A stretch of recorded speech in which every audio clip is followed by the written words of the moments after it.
कि आप लोग जब बिरहा के सुन लेबा जौले जिंदगी रही तौले ना भूलेबा। बिरहा तो तमाम कलाकार गाते हैं, चैनल के माध्यम से आप हजारों बिरहा सुन रहे हैं, लेकिन सुने इस बिरहा को ध्यान से। चला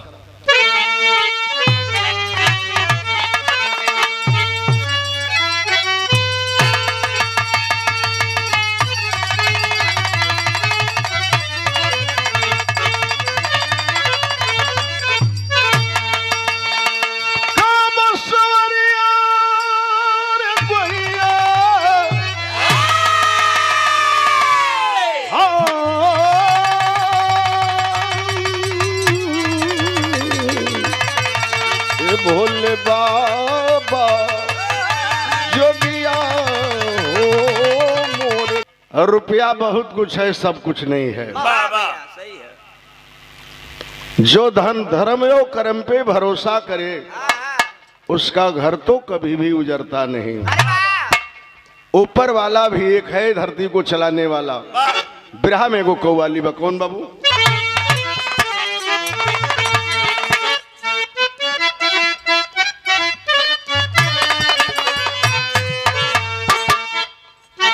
कि भर दे झोली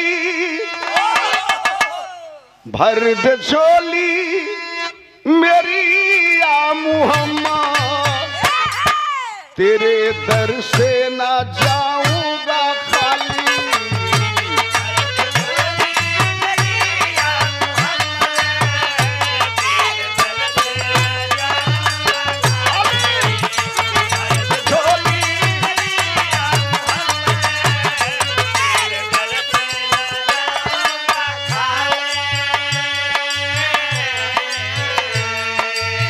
जो गरीबी गले से लगा के, जो गरीबी गले से लगा के, चैन की नींद जग में ना सोता।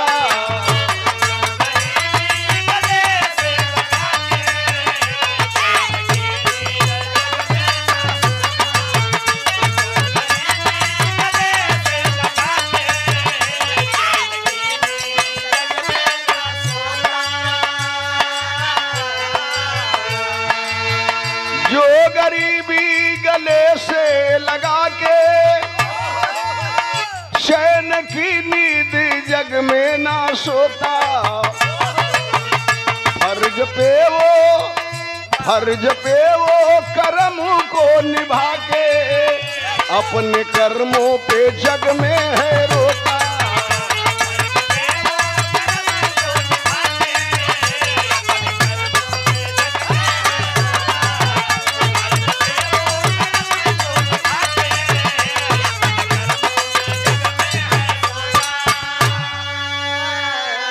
लिखा है मालिक ने इंसान को भगवान ने बनाया है, और इंसान को दो ही चीज दिया है, किसी को बहुत महा अमीर बनाया है तो किसी को महा गरीब बनाया है।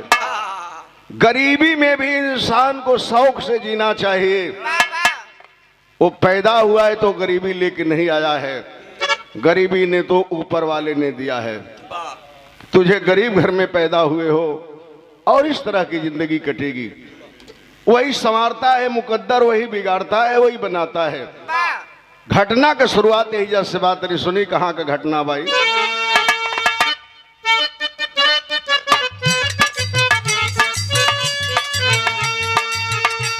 जहां में बड़े भाग्य से हंसाती जिंदगी,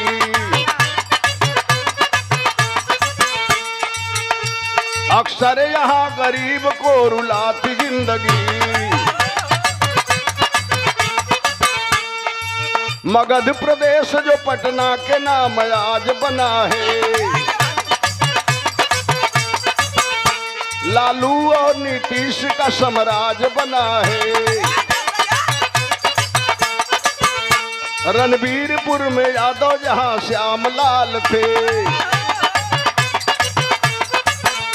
पत्नी देवंती बेटा रोशन तंगहाल थे। पटना शहर से 32 किलोमीटर और दूर एक गांव है रणबीरपुर। वही जाकर रहे वाला श्याम लाल यादव, दुल्हन का नाम है देवंती और एक बेटा है जिसका नाम है रोशन। 2 बीघा जमीन का कष्टकार हवन, गाय भैंस रखले हवन, महतारी बाप बेटा मिलके खेती बाड़ी गाय भैंस चरावल और सेवा कैल, गाय के दूध बेच के अपन धर्म कर्म चलावत हवन। ये 3 गो परिवार हो पंचो, बड़ा बढ़िया जिंदगी गरीबी में चलत रहे। अचानक श्यामलाल का दुल्हन देवंती देवी बीमार पड़ गई। बीमार पड़ली लेके लोकल डॉक्टरन के दौरे लगल। पहले बीमार पड़ला पर आदमी पहले दौरा था झोला छाप डॉक्टरन की है कि चला 2-4 खुराक ले ली, 10-20 रुपया का दवाई खत्म हो जाएगी। दौड़त दौड़त गरीब आदमी गईला पटना में एगो बड़े डॉक्टर के पास, जांच किया और कहा कि तुम्हारे बीवी को कैंसर हो गया है, ये बचाना बड़ा मुश्किल है। अगर बचाना चाहते हो तो लंबे पैसे का इंतजाम कर लो और लेके दिल्ली एम्स में अपनी बीवी को चले जाओ, शायद वहां के डॉक्टर बचा लेंगे। श्यामलाल गरीब आदमी बाबू अपने इलाके में सभी धनवानों के पास झोली फैलाया, साहब हमार कुछ मदद कर दा, जियत जिंदगी रही तक मेहनत मजदूरी करके तो हर पाई पाई चुका दे, हमारी बीबी के बचा ला हो साहब, हमारी बीबी के बचा ला।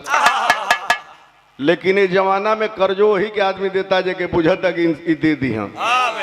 गरीब आदमी के केहू कर्जा दे वाला नहीं खे। 1 रुपया का मदद कोई धनवान नहीं किया। आखिर अपने पत्नी को बचाने के लिए श्यामलाल क्या करता है, बिरहा में गीत बदल गई।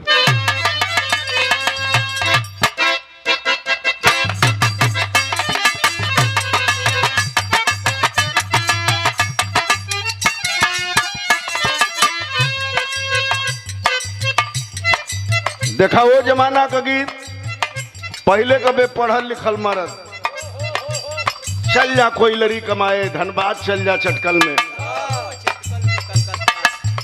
चिट्ठी वजह से छूटे तो 1 महीना में आवे, एजेंट से चिट्ठी लिखवा के लोग भेजे तो 1 महीना में पहुंचे। और सादर 100 रुपये का पुरस्कार हमारे यूट्यूबर भाई देवानंद कुमार जी की तरफ से। मालिक सुखी रखे, उनके चैनल को लाइक कीजिए, सब्सक्राइब कीजिए, हौसला अफजाई कीजिए दोनों हमारे भाइयों का, प्रमोद जी का, इनका। देखो हमारे यहाँ का ड्राइवर रहे धर्मेंद्र सुद्धू यादव का नाम रहे, तो वो खलासी रहे हमारे गांव का, वो पढ़ल लिखल रहे, वो पढ़ल लिखल तो रहे ना ड्राइवरवा, वो मेहरारू गवने आई रहे, चल गई ट्रक चलावे। चिट्ठी में लिखले रहे कि ये राजा जी लिखवा के भेजले रहे, तनको दिल नहीं खेला गया, और कुल सास ननद घर द्वार तो कुल ठीके बा। तो वो कहे कि जब ट्रकवा चलावे थोड़ी दूर जा तो कहे कि तनी बिचली बतिया पढ़बे, कहे कि बिचली बतिया पढ़ू। तो कहलस कि एक बहन जो आसाम से ट्रक लेके गई चलनी जा कलकत्ता जाए के रहे, वो रात भर दिन भर में वही के कहे कि वही लाइनिया के खाली पढ़। तो कहलस के केहूँ ट्रक पर गई, सवेरे उतर के चल गई कि बहन जो जबले रह तबले ये पढ़वाई। एगो वो जमाना रहल। तो कोनो मेहरारू को पति आई रहना परदेश से घरे, कहले रहला परसों चल जाई भाई गाड़ी पकड़ के। मेहरारू रात के सोचा दिया जब ट्रेन हर हर जा दिया, कहलस कि यह बुजरी गाड़ी लेके हमारी राजा जी के चल जाई। का कहलस, क्या भाव है उसका, रेलिया बैरन रेलिया रेलिया बैरन पिया को लिए चाय रे, रेलिया बैरन।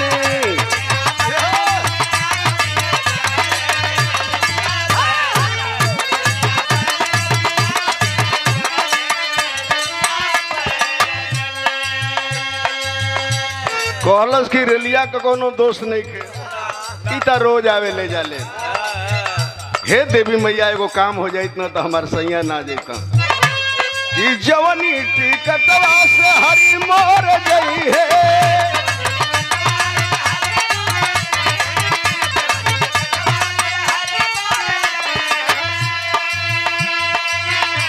अरे हरी मोर गई है हो राजा मोर गई है।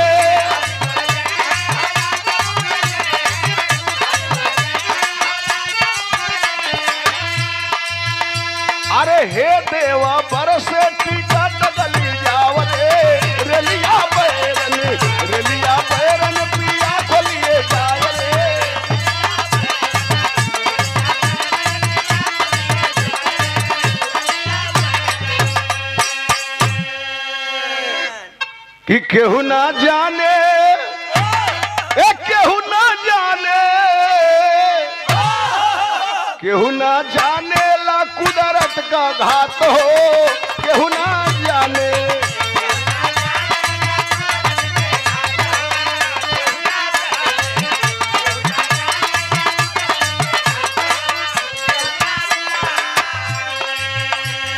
आज वो गरीब आदमी सोच रहल बा, हे मालिक हमारे कई मेहरारू एक ही लइका बहन बा, इहे घर नहीं बा, घर के कुल बा, मर जाई मेहरारू, हमारी जिंदगी नरक हो जाई।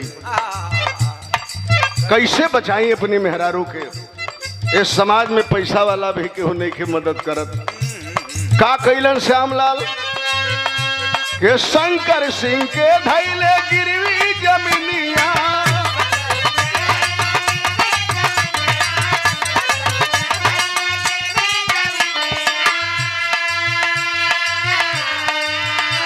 आ फिर भी बूता गईली घर की रोशनिया।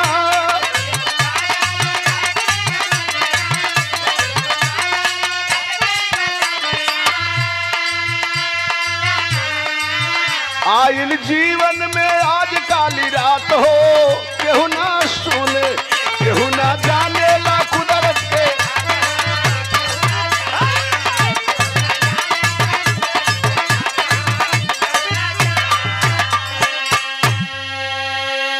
अपने ही गांव के बाबू शंकर सिंह के श्यामलाल यादव 2 बीघा खेत 1 लाख रुपया में बंधक रख दिया।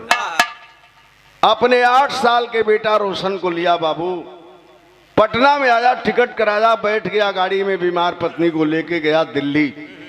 वहां उसका एक रिश्तेदार रहता था, बुलाया, आइए हम एम्स में दिखलवा देंगे। 5-10 रोज चक्कर काटने, 10 दिन चक्कर काटने के बाद किसी तरह से उसकी बीवी भर्ती हुई। इतने जांच को डॉक्टर ने लिखा, 95,000 रुपया होकर जांच में लागल। और जांच के जब सगरी कागज आ गई तो डॉक्टर बुलाया श्यामलाल को और कहा कि बाबा, दुनिया में, विश्व में कोई डॉक्टर आपके पत्नी को बचा नहीं पाएगा, बहुत आपने देर कर दिया। ये आज से 12 से 13 दिन जिंदा रहेगी, ले जाइए, सेवा सत्कार कीजिए, पैसा मत खर्चा कीजिए। गरीब के जब पैरों से जमीन खिसक गई, आंख से आंसू छलक गए कि मालिक कौन दीन दिखावत हुआ। लेके बीमार पत्नी को घर आया बाबू श्यामलाल यादव। पत्नी तो दवा खिला देता था, सो जाती थी, लेकिन श्यामलाल बैठ के रात को सोचता था कि आज एक दिन गुजर गया, डॉक्टर कहा है कि 12 से 13 दिन जिंदा रहेगी। आखिर 13वां दिन वो आया बाबू, बहुत जोर की वेदना होने लगी उसके धर्मपत्नी को। अपने पति को बुलाई, अपने बेटे को बुलाई, बेटा का हाथ पति के हाथ में पकड़ा, कहल सैया जी बहुत वेदना होत बाब, हम बचब ना, हम जाते हैं दुनिया से। गरीबी तो मालिक खूब दिले हुआ, लेकिन हमारे बेटा के आंख में आंसू मत आवे दिया सैया जी, मजदूरी कह के पढ़ा लिखा दिया। यही कह के पत्नी मर गई। आज पत्नी के लाश में गिर के पति रो रहा है, माँ के लाश में बेटा रो रहा है। शोर सुन के गांव के मोहल्ला के लोग इकट्ठा भइलन। उहे गांव जवार के लोग जो 1 रुपया को मदद ना कैल, आज समझावे लगल कि जाए तो हो श्यामलाल, इतने दिन खातिर आई लहली, तुहार इतने दिन साथ देवे के रहल, इनके जाए दही, भगवान के लेखनी के केहू मिटा ना सकेला। गांव के लोग कहला चलो गरीबी में मदद कर दिया, बेचारा 1 लाख रुपया में खेतो बांधे रख दिलन। गांव के लोग चंदा चुंदी जुटा के दाह संस्कार करा दिलन, काम क्रिया करा दिलन। आज ये काम क्रिया बीत गई, श्यामलाल फक्कड़ हो गया, खेती बाड़ी सब बंधक हो गई, गाय भैंस जितना रहल पर मेहरारू के दवाई में बिका गई, पटना के इलाज में फ्री हो गई ना, ये चौराहा वो चौराहा घूमे लगलन। लेकिन उसका 8 साल का बेटा सोचा कि अगर हम कुछ करेंगे नहीं तो 2 वक्त की रोटी बाप बेटा को नहीं मिलेगी। इनका घर में उनका घर में जाके वो लड़का रोजी रोटी करे लगल। एक दिन एक मास्टर साहब के यहाँ काम कर रहा था, एक तरफ काम भी कर रहा था, एक तरफ आंखों से आंसू गिर रहे थे। मास्टर साहब कहलन बेटा रोशन रो क्यों रहे हो? कहलस कि मास्टर साहब यही से रोवत है कि भगवान जे के दुख दिलम, बहुत दुख दिलम हो मालिक। पढ़े लिखे को उम्र में आज 2 वक्त की रोटी खातिर हम सबके घर में काम करते रही मास्टर साहब। खेत बंधक रखा गई, गाय भैंस बिक गई, सब बाबूजी फक्कड़ हो गईलन, दुनिया में हमार कोई सहारा नहीं बा। मास्टर साहब कहलन बेटा सुनो, तार बाबू खेत पैनामा नहीं कैले, बाबू साहब के खेतवा बंधके न रखले बण, जाके अपने बाबू से कह दो कि बाबूजी जाके बैंक पर KYC पास करा के खेतवा पर 1 लाख रुपया ले लो। आप बाबू साहब के दे के खेतवा छोड़ा ले बोलो तो हम लोग के जीविका बाप बेटा के चल जाई। लड़का के दिमाग में बात जमल, जाके अपने बाबू से कहलस, का कहलस बिरहा में गीत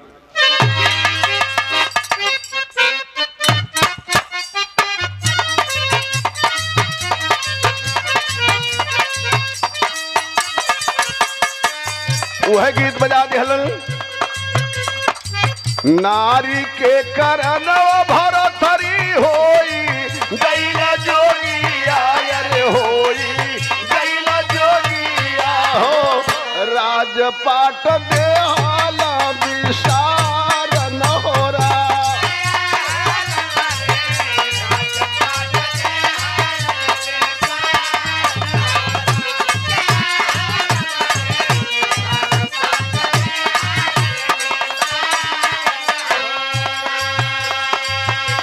लइकवा कहला से बाबू फलाना मास्टर साहब के घरे गई जिनका लइका लेखपालो बन। दोनों जना बाप बेटा हमके समझाई देहू घर में केहू लेखपाल बा।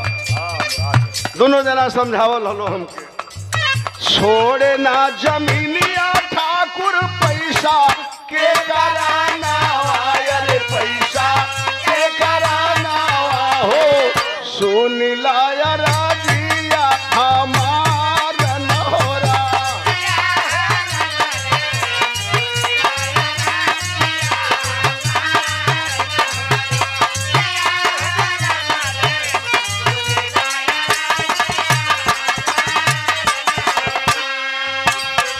कहला कि ये बाबू सुना, वो मास्टर साहब एगो बात कहला, यह काम कर देवल तब बाप बेटा का जीविका चले लगी। क्रेडिट बनवाला जाके लोना, कराला हो बाबू लोना।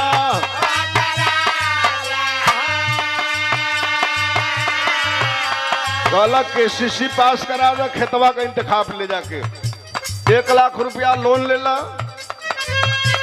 एगो काम करा, दे के रुपया अपन खेता वा छोड़ाला हो बाबू खेता।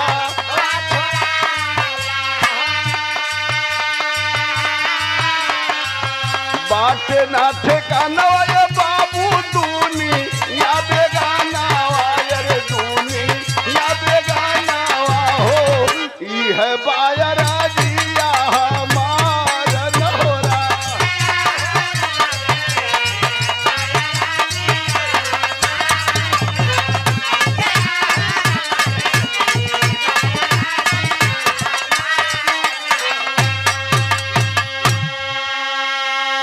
लइका समझौला, श्याम लाल के दिमाग में ये बात बैठ गई। कहला चल तोरी फूफा के यहाँ जाता नहीं, वो नेता आदमी हो, तहसील उहसील पर घूमे ला, उन्हीं से कही कई काम करवा दिया जाओ। गईला अपना रिश्तेदार के पकड़ना, रिश्तेदार इंतखाब निकौलन, जो नहीं जितना कागज पत्तर वहाँ लागे के रहल सब तैयार करौलस। बैंक में ले जाकर रिश्तेदार लेके दौड़े लगल, लेके गई रिश्तेदार 10 दिन 15 दिन दौड़े लगल। एक दिन कहलस बैंक मैनेजर कि बाबा आपका लोन पास हो गया है, लेकिन लोन लेवे खातिर पैसा लेवे खातिर बिहने 5 बजे बैंक में ही। लेकिन एगो बात और सुन ला, 1,20,000 रुपया पास भइल बा, लेकिन 20,000 ना पैब, 20,000 लागी कमीशन। बड़ा जल्दीबाजी में तोहर काम भइल है। कहा गरीब आदमी हाथ जोड़ के, सरकार 1 लाख रुपया का काम बा, 1,20,000 अगर लोन पास के लिए हो साहेब तो 20,000 आप लोग ले लिया, उससे हमारा मतलब नहीं बा।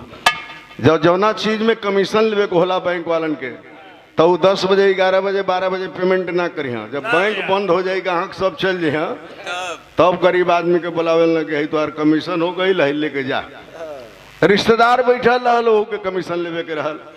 1 लाख रुपया 5 बजे शाम को दिया बैंक मैनेजर। वह गरीब आदमी ले लिया पैसे को, बाबू बैंक से बाहर निकला। और रिश्तेदार कहलत कि अब तू अपन गाड़ी घोड़ा ध के घरे भागा, बहुत दूर घर बा, जहां से 17 किलोमीटर दूरी है बैंक की। गैला एगो टेम्पू पकड़ना, दिसंबर का महीना 5 बजे सांझ हो गई। टेम्पू वाला गई एगो चौराहा पर खड़ा कर दिलस। आधा घंटा एने ओने घूमल। टेम्पू वाला आके कहलस के बाबा उतर जा। काहे भैया? सवारी एको मिलत बा ना, हम अकेले तो अकेले के जाइब ना। गरीब आदमी कहलस जमाना जो खराब बा, 1 लाख रुपया ले ले। चला उतर के पैदल चल दे तरह। अब रोड छोड़ा तिरकट है, गांव से हो गांव होते होते अपन भोरहरियो पहुंचो। चल दिया वह गरीब आदमी। लेकिन 5 किलोमीटर वहीं गई तो ले एगो गांव पड़ल। देखो मालिक कहाँ ले जाता ना वो गरीब आदमी के। का देखलन हो गांव में? अब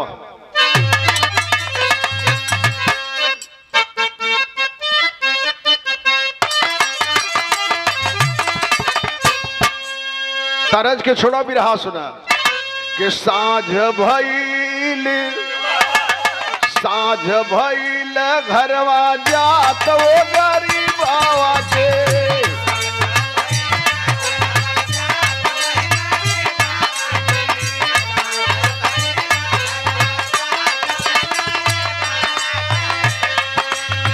ओठवा सुखल बा मुरझात वो गरीब बाबा के। सुना बात वही गरीब बाबा के। साँझ भइल घरवा जात वही गरीब बाबा के।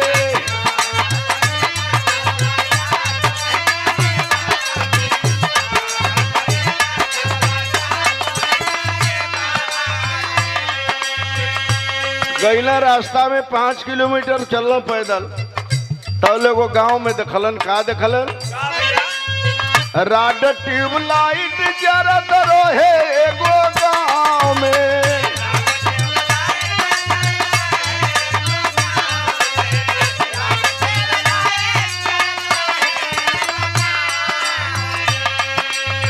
लागी गईल पाख गरीब की पाँव में।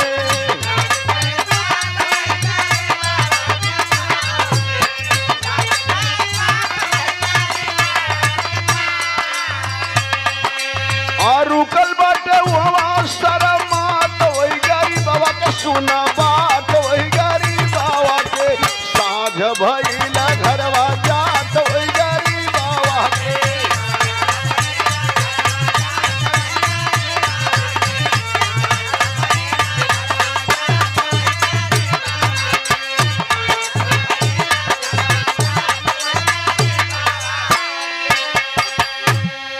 देखलन एगो छोटिए मुखी टेंट लगल रहल।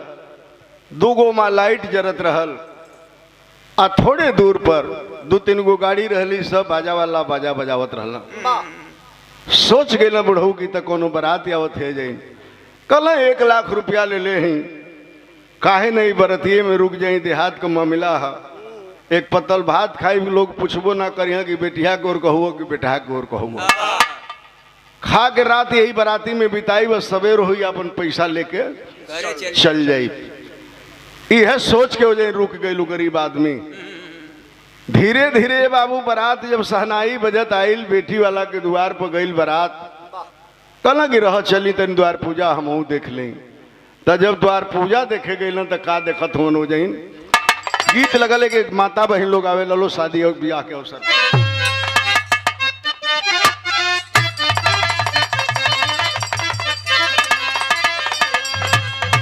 कहे कि झाझर ए माड़ुआ जनी, ए झाझर ए माड़ुआ जनी छा वैया ये बाबा हो।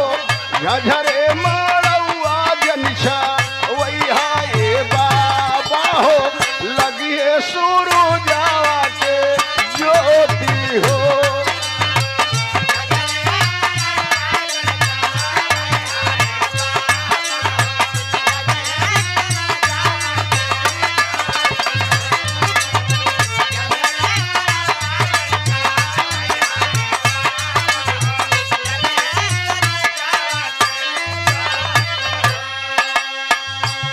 बुढ़ऊ द्वार पर गईला का देखत हमन देखले दुआरावा पे होत बा झगड़ावा हो देखले दुआरावा पे होत बा झगड़ावा हो मनवा में करेला विचार हो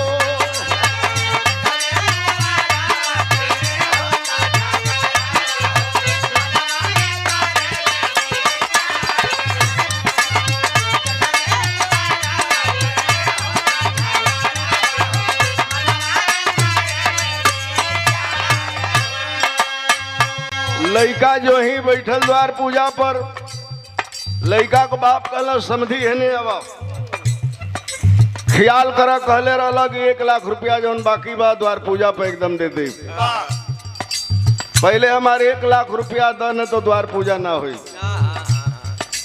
वह गरीब आदमी बूढ़ा आदमी सर से पगड़ी उतार के रख दिया पैरों में कहलस कि समझी जी ये हम अपना बेटी के बियाह ना करत हैं ये हमार नतनी बा अपने हमरे बेटी के बेटी है अपना बेटी के हम बिहले रहली सिवान प्रापर में हमार दामाद मोटरसाइकिल का बहुत बढ़िया मिस्त्री रहना एक ही बिटिया भइल हमार नतनी जब पैदा भइल एक्सीडेंट भइल एक्सीडेंट में हमारा दामाद मर गया झोपड़ी में सिवान में हमारी बेटिया गुजर करती है पता कर ली पढ़ला में सिवान जिला में से टापर कोई कर लड़की ना बा जे रिश्तेदार पैसा देवे कल वह मौका पर धोखा दे दिया शादी करी आप हम समय से आपके पैसा चुका दे लड़का के बाप कहलस कि देखा देरी ले हम बतियाई ना अब तो हर चाल हम समझ गए नहीं तो हमार बात सुन ल का कहला लड़का के बाप कहलस कि 1 लाख रुपया जो अरे नहीं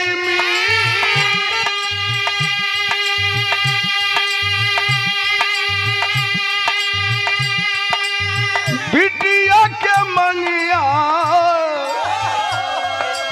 से नूरवो ना खिली कहला 1 लाख रुपया देवा कि ना देवा पगड़ी रख के रोत होन बूढ़ा आदमी ये साहब मजबूर है हमके उठा ले हमारे दरवाजा का मर्यादा मत बिगाड़ी लड़का को बाह पकड़लस लड़का वाला बजट सहनाई बंद करा दिया बाजा वाले बंद करो लड़का को लेके चल गई टेंट में बाराती वालों को आदेश दिया कि चलिए हम शादी नहीं करेंगे यहाँ ये ठगड़े की हैं बिटिया लाचारी भइले पौआ में गिरी गईले बिटिया लाचारी भइले पौआ में गिरी गईले चलल बरतिया फटाकार हो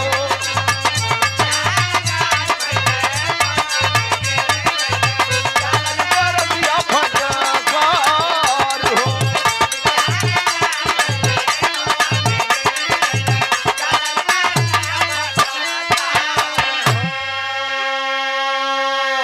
बारात वाला कहू गईल है लघु शंका करे केहू दृढ़ शंका करे बारात वाला हल्ला सुन के दौड़े लगल सिवाना में जब मर मैदान होके गईल हल का बात हो गई लड़का के बाप कहलस एकदम कतई शादी ना करब गाड़ी में बैठो लो हमार बारात जाई बारात वाला जाए लगल भैया गाड़ी में जब बैठे लगल तो वह बूढ़ा आदमी उसी दरवाजे पर द्वार पूजा देख रहा था खड़े खड़े वह श्यामलाल यादव रो रहा है सवाल कर रहा है अपनी जिंदगी से उस मालिक से कि मालिक हमें तो गरीब तूने खूब बनाया है आज जिस गरीब के बेटी के हाथों में मेहंदी सजी है यह बारात वापस चली जाएगी तो उस गरीब की बेटी जहर खा के मर जाएगी।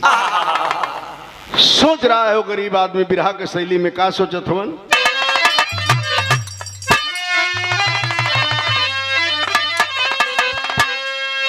कि रे मोरे राम से नूरवा जो ना पई है बिटिया अरे से नूरवा जो ना पई है ओ से नूरवा जो ना पई है बिटिया पैसा कारण खा के मर गई है महुरावा रहा है वो गरीब आदमी कि बारात चली गई तो इस गरीब की बेटी मर जाएगी। दर्द यादे बाबू केहू के साथ बहुत कमे देला। दर्द याद पटीदार मजा लेवे लगल, कैले रहना इज्जत बन गई। तू खड़ा बड़ा तो लोग कहे ना कि घर ही के काम हो भैया हम तैयार बनी, बाकी हम से चाहे ला लोग कुछ बिगड़ जाए बेइज्जत हो कहलस कि नहीं जाए ना दी बरात के। दौड़ के गया वह श्यामलाल यादव, लड़के के बाप को पकड़ लिया, कहा कि साहब 1 लाख रुपया ले लीजिए, हम ही को पैसा देना था, आने में लेट हो गया। पैसा जब दिलस लड़का के बाप हाथ में पकड़लस, 10 मिनट लेकिन लस 1 लाख रुपया पूरा रहे।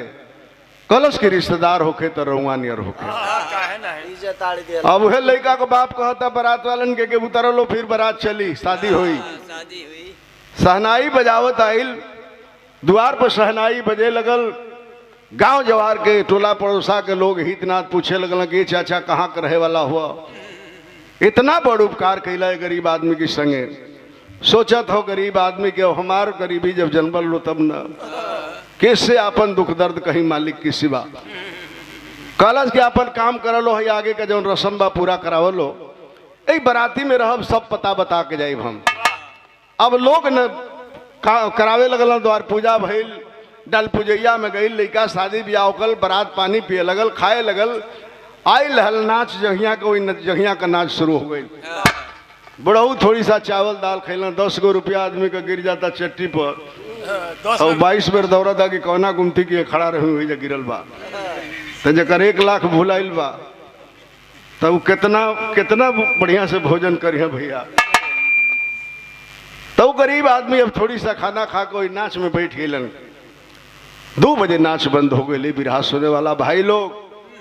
3 बजे वो गरीब आदमी के बेटी के जब विदाई होखे लगल, जब रोवत लड़की द्वार पे आयल गाड़ी में बैठे खातिर, कलश के नाना तनो इंसान नयो भगवान से दीदार करा दे, जौन हमारा आबरू तुम्हारा आबरू बचा ले। नाना ओकर भेजल देखलो भैया समियाना में बुढ़ऊ को बुला ले। बुढ़ऊ जब लड़की का रोवाई सुनल तो समियाना से गायब हो गए। बड़ा लोग खोजल, कहीं ना मिलन। विदेशिया के लाइन में कभी लिखत होना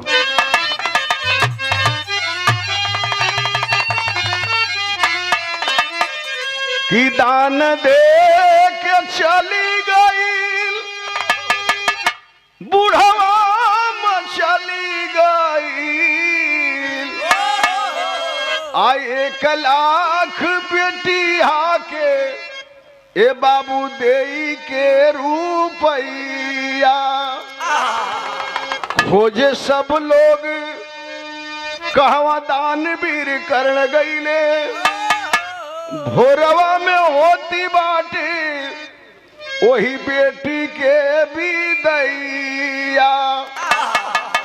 बाबू के दुलार प्यारे आज हऊ बेटी मन मार रोवे, नैहर से होत बाटी आज हमरो जुदाई।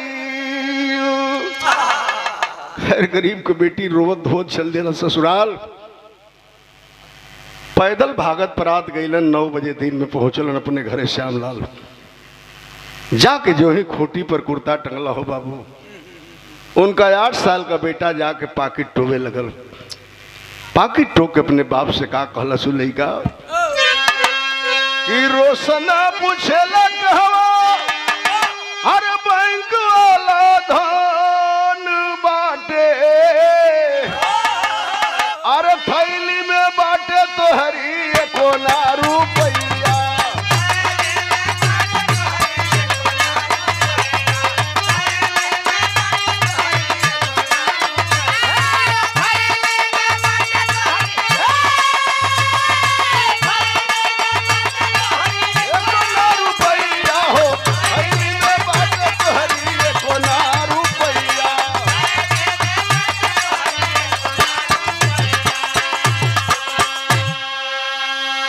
पाकिट टोके आज वो गरीब का बेटा सवाल करे लगल, का हो बाबू तू तो कहला कि काल बैंक वाला पैसा दे दी हैं, गईला बैंक पर रात सकाल सांझ लेना हुआ, रात में ना आइला, अला है सवेरे, पैसा ना मिलल बाबू, का पैसा ना मिलल।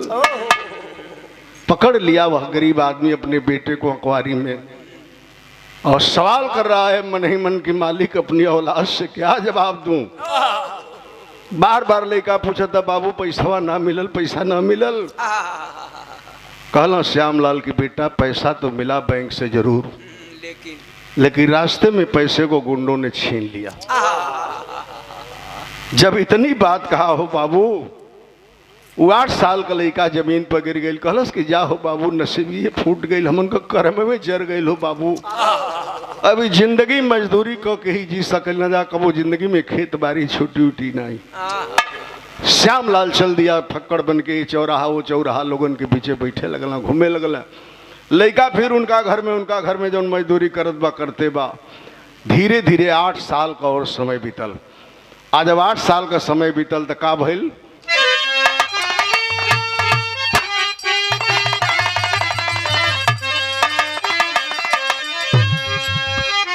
अरे भार बढ़ी गईले, ए पंचो भार बढ़ी गईले, औ करजवा का भार बढ़ी गईले। आ रोवे बाप बेटा वाला चार हो, करजवा का भार बढ़ी गईले।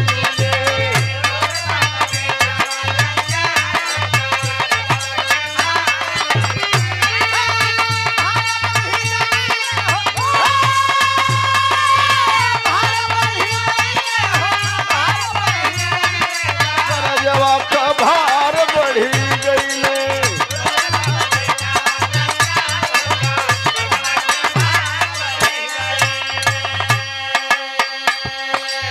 बैंक वाला लगला दौड़े। 8 साल बीत गई। श्यामलाल 1,20,000 रुपया के सीसी पास करौला, एको सिक्का जमा न कैला। आरसी पर आरसी कटला। बैंक वाला श्यामलाल के लगे फुटल कौड़ी ना बका जमा करिया। आखिर बैंक वाला हार मान के मैटर के तहसील में दे दिलन। आज जब तहसील में दिलन तो का भइल, बैंक अधिकारी तू रस गईले हारी।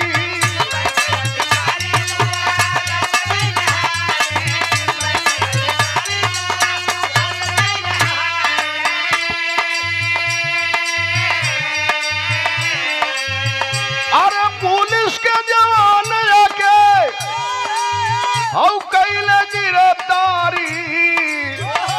करजवा का भार बढ़ी गईले। पूछली अनीता फटकार हो, करजवा का भार बढ़ी गईले।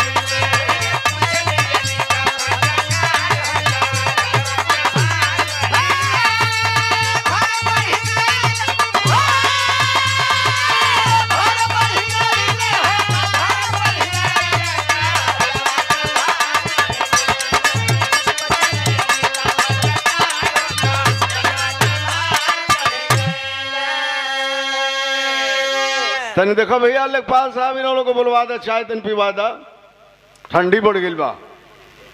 ए भैया आखिर तहसील से एसडीएम के आदेश पर पुलिस के जवान अलन जीप लेके।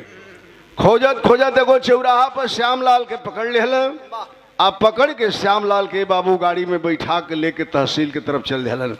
कौनो गांव को मनई बतौलस उनके 18 साल के 16 साल के लड़का से कि तोरे बाबू के पुलिस वाला पकड़ के तहसील में ले गई ना सर। वह गरीब का बेटा दौड़ते भागते गया तहसील के अंदर। देखा कि सलाखों में एक कोठरी में उसके पिताजी को पुलिस वालों ने बंद कर दिया है।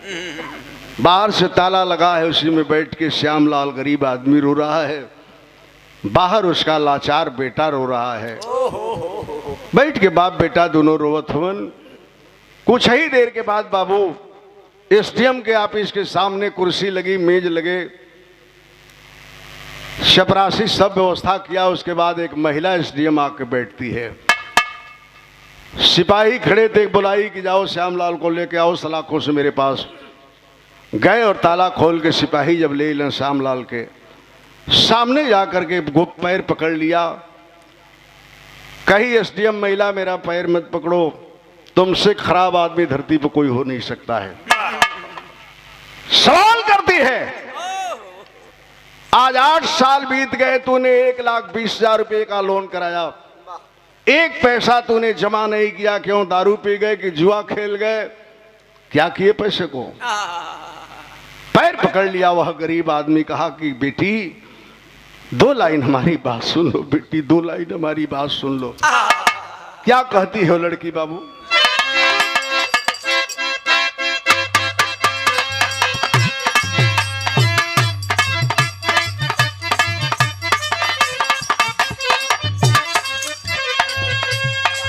वह गीत बा, डूबी मरबे रजऊ, डूबी मरबे रजऊ, जईबा जो पूर्व की दसवा।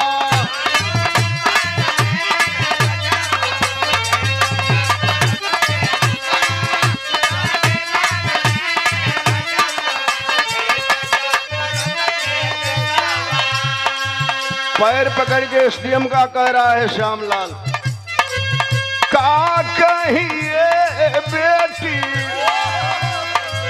का कहिए बेटी अपनी कहानी आके।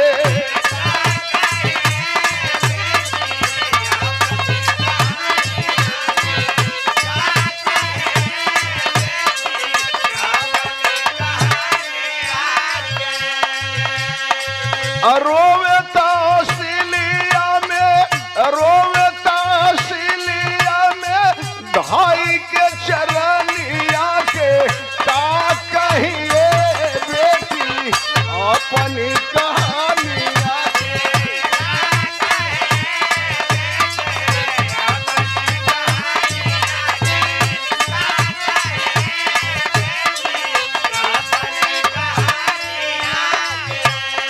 कहलस कि ये बेटी हमार दुख सुन लो, न हम दारूबाज है न जुआ खेले वाला है, अरे हमार विपद सुन ले साहेब।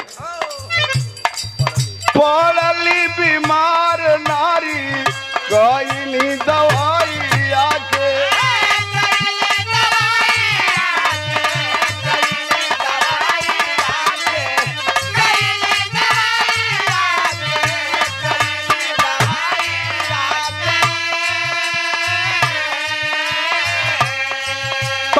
हऊ नजरिया रे बाउर, ताबो हऊ नजरिया रे बाउर, भैली वही गोसैया के, भैली वही गोसैया के, भैली वही गोसैया के, भैली वही गोसैया के, भैली वही गोसैया के। नाई हम बचाई रे बवली, नाई हम बचाई रे बवली, अपनी भगिनिया के, का कहिए बेटी अपनी कहानी।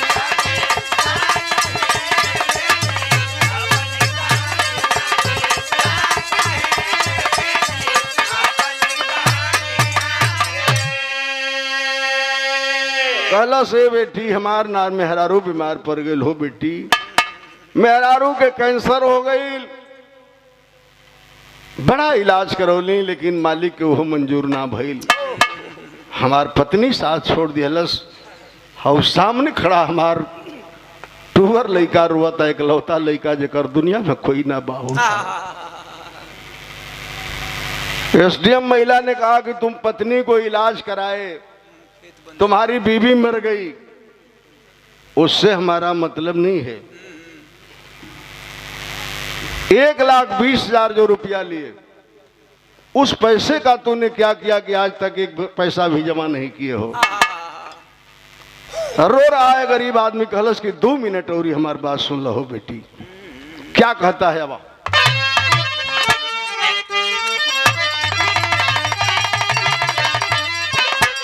कहला कि खेतवा, कहलस कि साहब अपनी पत्नी के बचावे खातिर 1,00,000 रुपया में खेत के बाबू शंकर सिंह के बंधक रख देली।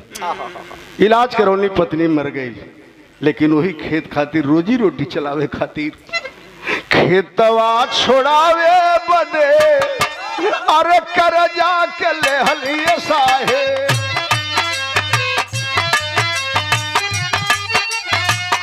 आवत रहली लेके सरकार से उधार शाम के समैया धैली घरवा का डहरिया बेटी आवत हमके रहिया पीछे हो गई लयानार कलश के साहेब उहे 1,20,000 का लोन पास कर बैंक से भइल 20,000 तो बैंक वाला कमीशन ले लिया साझी का हमके 1,00,000 रुपया दिल साधन ना मिलल हो बेटी पैदल चल दिली घर बड़ा दूर रहल लेकिन का भइल हमारी संगे गौवा गुलौरी आइल रोहे एक बरती अरे बेटी सोचली कि ले हमें रतिया रे गुजार कलश के बेटी रणबीरपुर का रहे वाला है पैदल जात रहली गुलौरी गांव पड़ल वही मदीनानाथ पटेल अपने नतनी के शादी करत रहल वो लड़की उनका नाना वो लड़की को नाना लगत रहल कहली कि यही जाए पतल भात खा के रात बिता ले हे बेटी गईली द्वार पूजा देखे आ वही जा देखली का देखली बीटिया बेचारा तले मरवे में रोवे रे लागल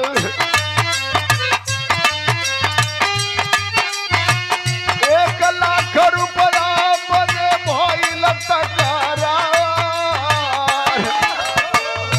कलश के बेटी 1,00,000 रुपया दीनानाथ पटेल वादा कैले रहल कि जब बारात दुआरे आई द्वार पूजा बैठी हम दे दी गरीब के आदमी के पास समय से पैसा ना भइल हो बेटी तो यही के कहले है कि गरीब का दर्द गरीब है जाने लगा बारात वापस जाए लगल बेटा वाला लेके हमसे ना बर्दाश्त भइल बेटी एगो उपकार करके हमारी जिंदगी आज बेकार हो गई 1,00,000 रुपया हम बेटा हवा के दे दिहली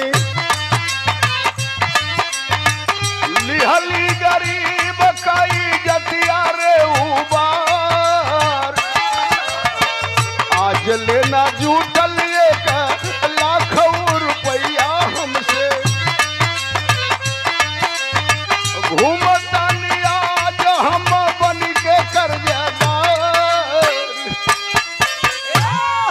कहलस की बेटी वह 1,00,000 रुपया दे के हमारी जिंदगी बेकार हो गई बाप बेटा आज दर दर के ठोकर खाते ही हमरे पास फुटल चवन्नी नहीं बा का जमा करी हम हमार दूसर कोनो सहारा ना बाप अब एक ही उपाय बा बेटी हमार खेत नीलाम करके सरकार को पैसा लेला नीलाम कर दा बेटी हमार खेत नीलाम करके सरकार को पैसा दे दा जब इतनी बात सुने है बाबू एसडीएम महिला कुर्सी पर से नीचे गिर गई गश्त आ गया उस महिला को दहाड़े मार के छिघार करके रोने लगी पूरे तहसील के वकील मुवक्किल इकट्ठा हो गए दौड़ के उस बूढ़े आदमी को पकड़ के रोने लगी कहा बूढ़ा आदमी की बेटी कोई ऐसा बात तो नहीं कह दिया कि तुझे नागवार लगा है बिटिया रो रही है हमें माफ कर देना बेटी हमें माफ कर देना क्यों रो रही है बेटी क्यों रो रही है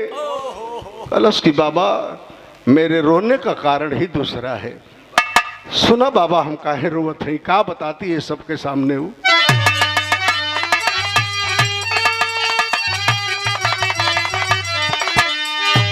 कलश की गजबे दर्द दिल है समय के गतिया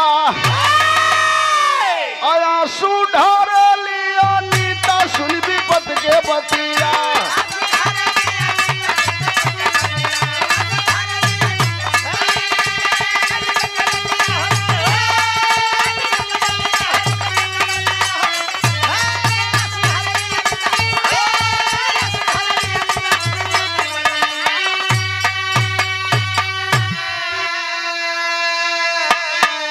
तहसीलदार, नायब तहसीलदार, कर्मचारी, अधिकारी सब आंसू पूछने गए, मैडम साहिबा आपको हो क्या गया है, क्यों रो रही है? अवाक है वो बूढ़ा उस तहसील में खड़ा है कि मेरे साथ और कोई हादसा होने वाला है। कहती है कि बाबा जानते हैं क्यों रो रही हूं? कि रोवली अनीता बिहराई के ही अरवा। कलश की बाबा जानता काहे रोवत है? कि तोहरे पैसा से हमके मिलल से नूरावा।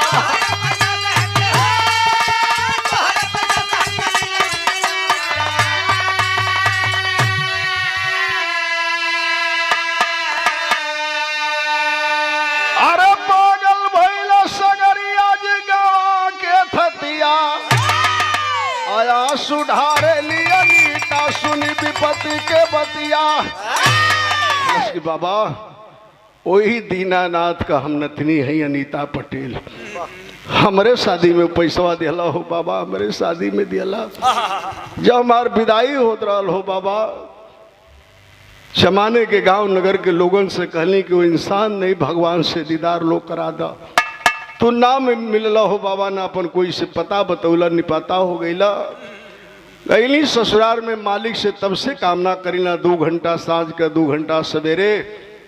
मालिक से यही पूजा करती थी रोज रोज कि मालिक मेरी जिंदगी तब सार्थक होगी जब उस इंसान से नहीं, इंसान रूप भगवान रूपी इंसान से दीदार करा देंगे तब। आज मालिक ने मेरी बात को सुन लिया। रो मत बाबू, हमार बाप तो बचपन में मर गईलन, नाना हमार उस सदमा लगल गुजर गईलन। लेकिन एगो बात सुना, कलश की रोवा जानी बाबू, हम असली बाप गईली पाई। आज से ही रोशन बा हमार सगे भाई।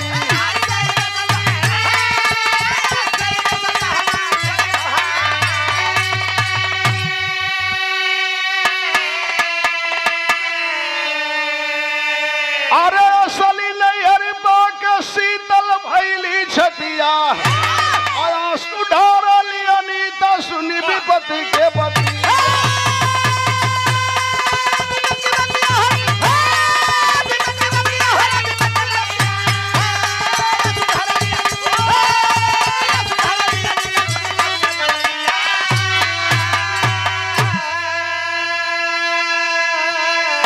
कही कि अबे रोशन मेरा भाई है और आप मेरे धर्म के बाप नहीं, असली बाप आपको जानती हूँ। आज से एक नई जिंदगी शुरुआत करूंगी, आप मेरा बाप बनके, मेरा भाई बनके मेरे साथ रहेंगे।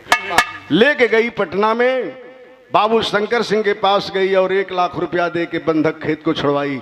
बैंक का सारा लोन चुका दिया। आज रोशन को, उसके बेटे को ऊंची शिक्षा पटना में दे रही है। परिवार को लेकर जब इकट्ठा चलने लगी, उसका पति दिल्ली एनजीओ में काम करता था। पता चला, आया भग के ट्रेन पकड़ के कहा पागल हो गई हो, एक बूढ़े आदमी को अपना बाप बना ली हो, एक अजनबी लड़के को भाई बना लिया। कलश की खबरदार से रिश्ता तुमसे आज भी टूट सकता है, लेकिन ये नाता नहीं छूट सकता है। वही तेरा बाप लालची बाप 1 लाख रुपए के लिए बारात लेके जा रहा था।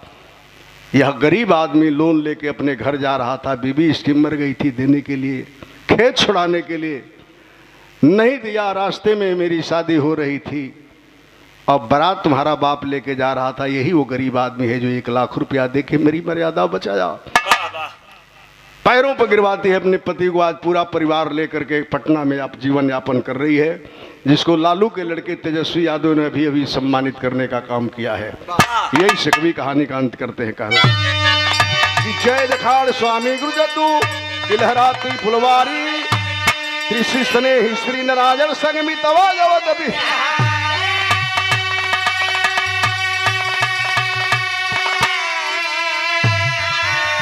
अरे से नुरवा जो न पई है बिटिया, सुन के राम सी सही करी है।